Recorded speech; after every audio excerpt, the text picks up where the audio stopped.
more or less all the same. Hey, what's going on, Scatterbrains? Thank you for coming back to another episode of Scatterbrains. My name is Travis, and today I'm here to do a review of Married at First Sight, Season 9, Episode 5. As always, we're going to go couple by couple. I'm in the office today because I am getting this book finished. It comes out in about 3 weeks or so. So, yeah, more on that at another time. So, this episode was just about the wrapping up of the honeymoons. You know, not a lot of drama, not much of anything. Oreo, you gonna shut up or you gonna get out? More or less of the same when it comes to what happened. They're doing a lot of construction around our house. I'm just trying to figure out what the heck is going on. All right, so let's start off with Kyrus. So early on in the episode, they go sailboating. And that was it for that. Nothing special really happens there. Keith does tell us that he has feelings for her and that she's a lot of what he was looking for in a woman. So, you know, he doesn't really have any complaints and this all feels like a dream for him, which is pretty cool. The only thing that really happens regarding them that's worth mentioning is he drops his wedding ring. I was gonna do the couples as a collective, but I'm just probably gonna do them all separate. The couples met later on in the episode. The girls went shopping and the guys went putt-putting. And we'll talk about the conversation that they had, but later on in the episode, they all take a catamaran to a deserted island. So while they're on the island, Keith loses his ring. It's a whole dramatic thing, but he ends up finding it.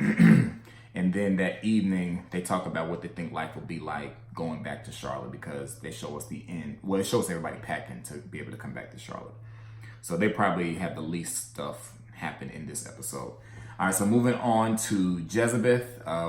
We find them in bed the next morning, and he asks her how she feels, and she says sore, and I say yuck. So they got it in. I'm assuming this is for the first time. She said they did it last night. Excuse me. She said they did it last night and this morning. Which I'm like, okay, good for y'all. But and she says it was awesome. And she also said that during their time together, he said that he loved her. And I hope that she didn't really take that for anything deeper than face value because he was probably just in the moment. Uh-oh, they're delivering Tegan's bed. Tegan's about to upgrade to a toddler bed, so they're dropping it off now. So I'm probably going to have to stop this video because I'm not letting it sit on my porch for these porch pirates to possibly try to hit my house. Is it heavy? I need you to handle that with care, sir. All right, so sorry about that. So yeah, they did it, and apparently it was good. So yeah, he said he loved her, and of course, you know, he probably was just, you know, in the moment.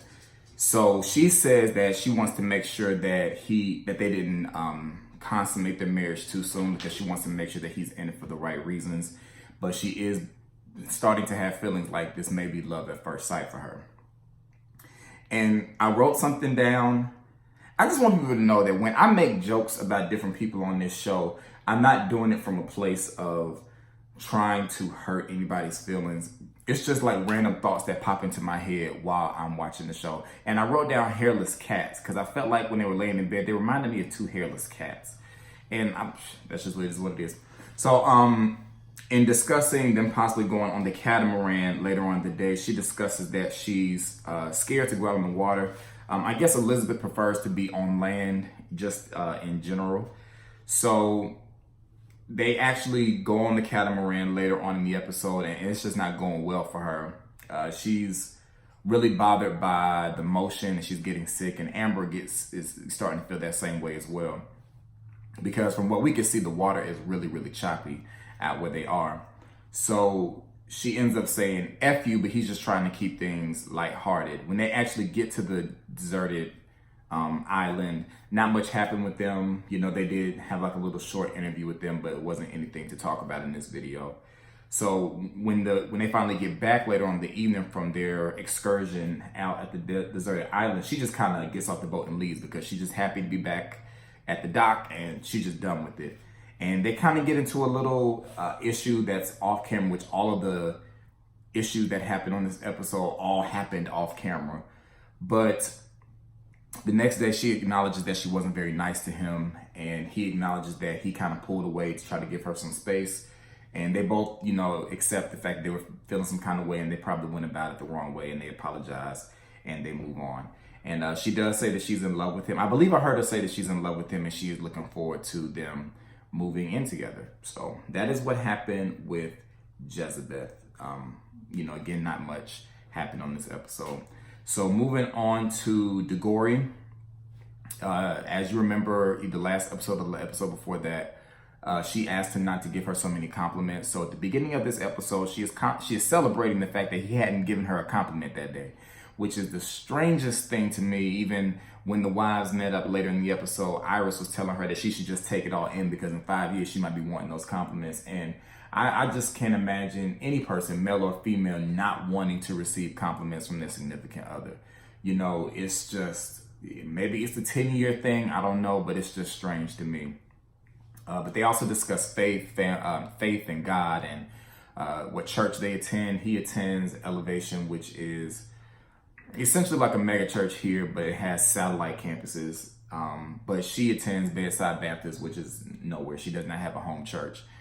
So he talks about how he serves at Elevation. He's a parking lot attendant, and she just has not found a church home yet. I don't remember where Deanna is from, so I don't remember if I'm gonna assume she's not from Charlotte though.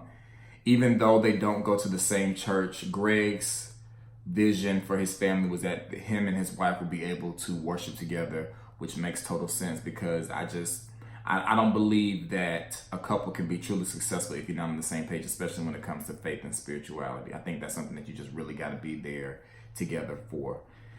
They bring up, also while the husbands and wives were doing their thing, Iris and Keith respectively talked to each group about one of their things that they feel like is helping them in their marriage, and that's discussing at the end of the day or every other day something that the other person did that they didn't like or that they had an issue with. That way they can talk about it and just move on.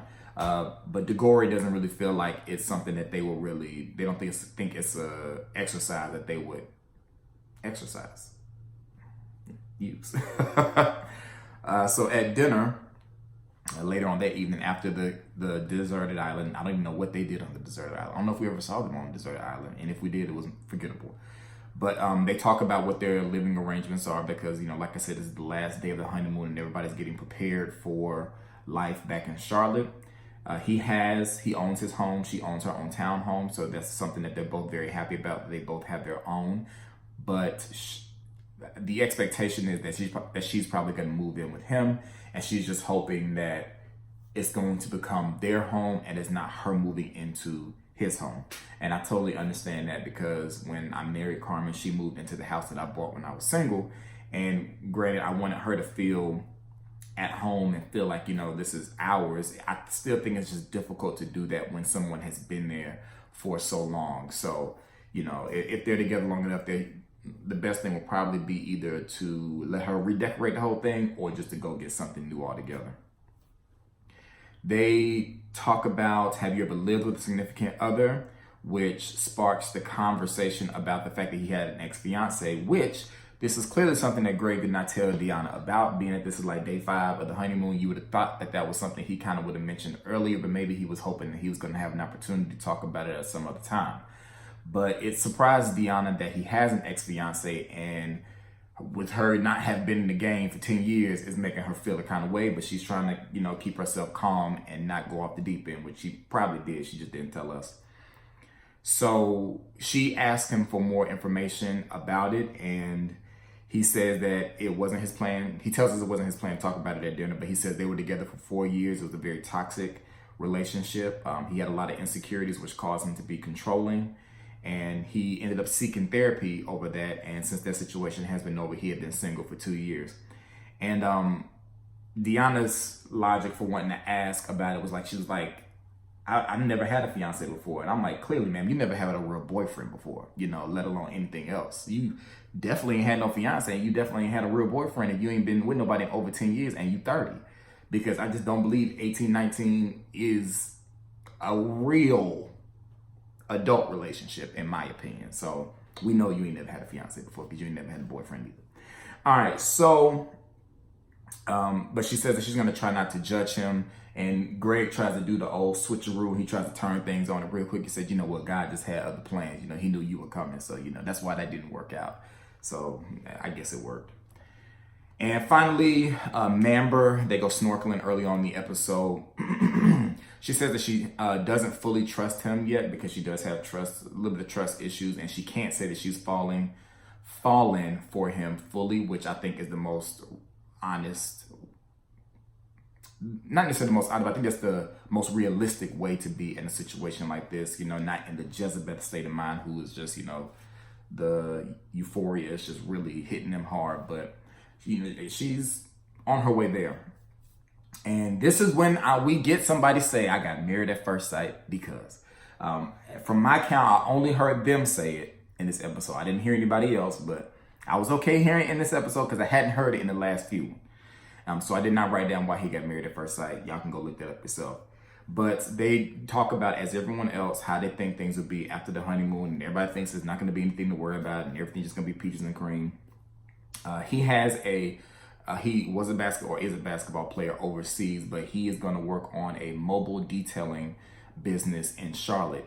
But his fear is that if that business does not take off, he's going to have to take a job overseas playing basketball for possibly 7 to 10 months. And he doesn't really know how she's going to be receptive to that. And honestly speaking, that just, the marriage will not work. The marriage will not work if he has to leave a 2-month marriage for a 7 to 10 month career move. It's just not going to happen.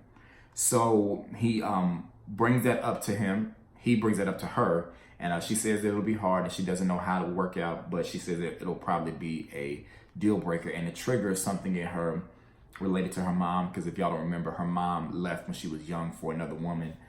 Not for another woman, but to go live the lesbian lifestyle, whatever that is. So it makes her think of how her mom left her when she was younger.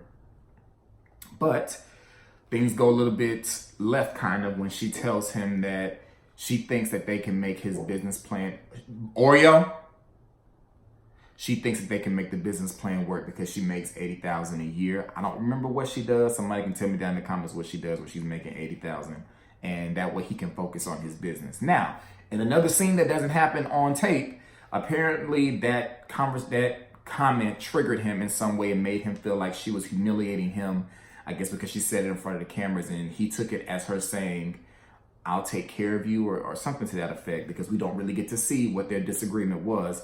We just get a scene later on, and the music is all morbid, like it's at somebody's funeral, and they're discussing, you know, just how it was a miscommunication on both of their parts about what she meant by the comment about helping him and what he took from it. And pretty much she's just saying that she's going to support him in the business venture, and she would rather do all she can to support him so he can stay than to just let him do it all on his own and then it possibly not work and then him have to leave. So that is pretty much all it is. Just some honorable mentions. When the wives met early on in the episode, they asked what's the funniest thing that happened so far. And Deanna talks about the fact that her and Greg brought matching swimsuits. They kept calling the color teal, so I don't know if it was my screen or just that I'm an artist, but the shorts and the bathing suit were not teal. It was not teal, but that's just me. And Iris asked if anyone had a first fight, and Jezebel was just crickets because she did not want to let them in to that piece of information. And then for the husbands, like I said, they were going putt-putting, and Matt talked about the basketball stuff to them before he talked about it to his wife, which didn't make a lot of sense to me. But that was pretty much all that happened. Oh, something that did happen at the deserted island was Greg got really, really excited. And what I mean by that is like that. He got excited that, I mean, we didn't see it, but he was telling us that he was getting so excited looking at Deanna in this bathing suit that he had to go out in the water so that nobody was going to see his intimates. So, you know, that's it. Nothing really major happened in this episode. Not a lot of drama, and a little bit of drama that did happen was resolved fairly quickly. So y'all let me know what y'all thought of episode 5 of season 9, Married at First Sight Charlotte. Remember to rate, comment, and subscribe if you have not already. Share if you feel like it, and I'll be talking to y'all later. Peace!